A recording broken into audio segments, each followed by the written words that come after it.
जय श्री राम, जय श्री कृष्णा। ग्रह शांति तथा सर्व सुखों की इच्छा रखने वालों को बुधवार का व्रत करना चाहिए। इस व्रत में भी अन्य व्रत की तरह दिन में एक समय भोजन करना होता है तथा इस व्रत के दिन ज़्यादा से ज़्यादा हरी वस्तुओं का उपयोग करना सर्वश्रेष्ठ माना गया है। व्रत के अंत में भगवान शंकर की पूजा धूप, दीप, नैवेद्य, बेलपत्र इत्यादि से करनी चाहिए और बुधवार की कथा को सुनना चाहिए। इस प्रकार इस विधान से जो इस व्रत को करते हैं उसके सभी मनोरथ भगवान बुद्ध देव की कृपा से पूर्ण होते हैं। अब हाथ में अक्षत और पुष्प लेकर के भगवान की कथा को सुनें। एक समय एक व्यक्ति अपनी पत्नी को विदा करवाने के लिए अपनी ससुराल गया। वहाँ पर कुछ दिवस रहने के पश्चात सास ससुर से विदा करने के लिए कहा, किंतु सब ने कहा आज बुधवार का दिन है, आज के दिन यात्रा नहीं करते पुत्र। पर वह व्यक्ति किसी की भी नहीं माना और हठधर्मी करने लगा। तो सास और ससुर ने उनके न मानने पर उसके साथ उसकी पत्नी को विदा कर दिया और वह अपने नगर को चल पड़ा। राह में उसकी पत्नी को प्यास लगी तो उसने अपने पति से कहा कि मुझे बहुत ज़ोर से प्यास लगी है, इसलिए आप मुझे पानी ला कर के दें। तब वह व्यक्ति लोटा लेकर के रथ से उतरकर जल लेने के लिए चला गया। जैसे ही वह व्यक्ति पानी लेकर के अपनी पत्नी के निकट आया तो वह अपनी पत्नी के पास दूसरे व्यक्ति को बैठा देखकर आश्चर्यचकित रह गया।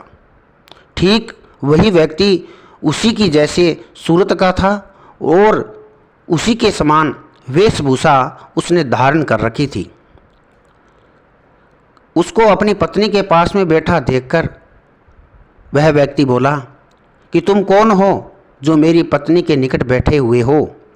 दूसरा व्यक्ति बोला, यह मेरी पत्नी है, मैं अभी अभी ससुराल से विदा होकर के इसे लेकर के आया हूँ। वे दोनों व्यक्ति आपस में झगड़ने लगे।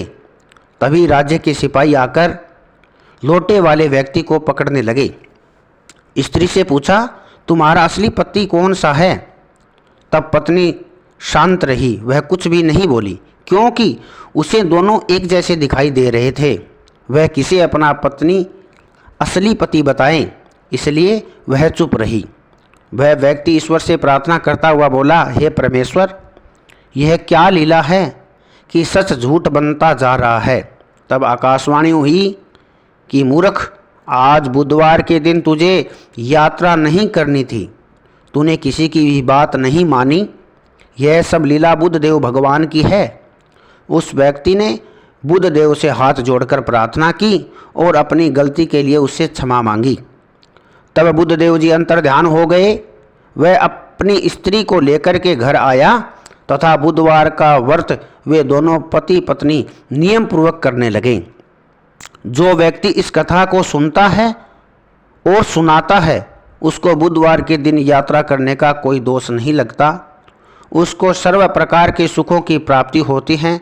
बोलिए बुद्धदेव भगवान की जय। अब कथा के बाद भगवान की आरती करें।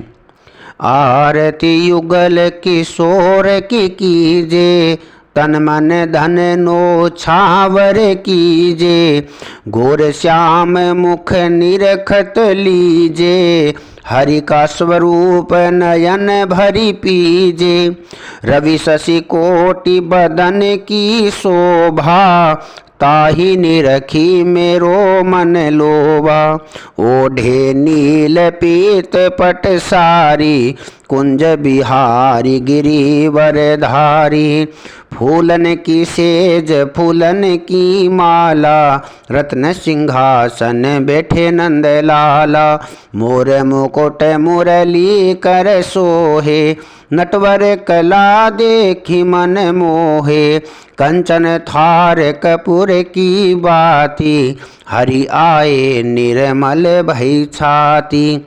श्री पुरुषोत्तम गिरवर धारी, आरती करे सकल ब्रज नारी। नंदन नंदन वृषभान किशोरी, परमानंद स्वामी अविचल जोरी।